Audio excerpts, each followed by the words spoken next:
Hi YouTube family, नाम जापक and साधक friends.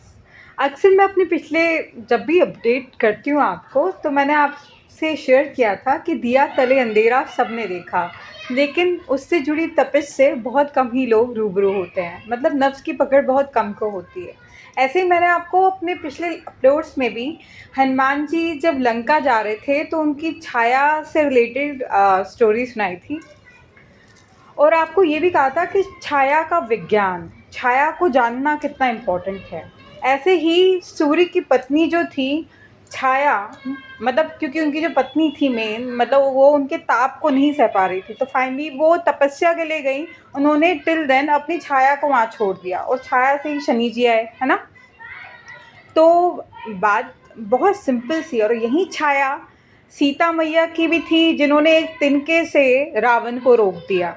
छाया वही है ना, दिया तले अंधेरा सबने देखा, लेकिन इससे जुड़ी तपस्या से कम ही लोग रूबरू होते हैं।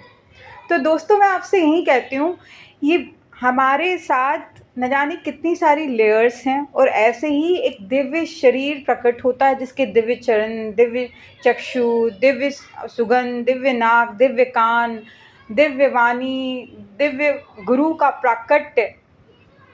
इसीलिए जब आप साधना में आगे बढ़ते हैं, धीरे धीरे धीरे नए नए लेयर्स आपके प्रकट होने शुरू हो जाते हैं with the passage of time. जैसे जैसे जाप ध्यान का स्केल बढ़ता है, तो कुछ ना कुछ नया नया प्राकट्य होता है। एक्चुअल में सब है, सबके साथ ही है, लेकिन फिर वो प्रकट हो जाता है बस with the passage of time, है ना। अपने टाइम से ही तो फल आता है और स्वाद भी आता है, सारी चीज़ें, सुगंध, दिव्य सुगंध भी आती है फॉर श्योर।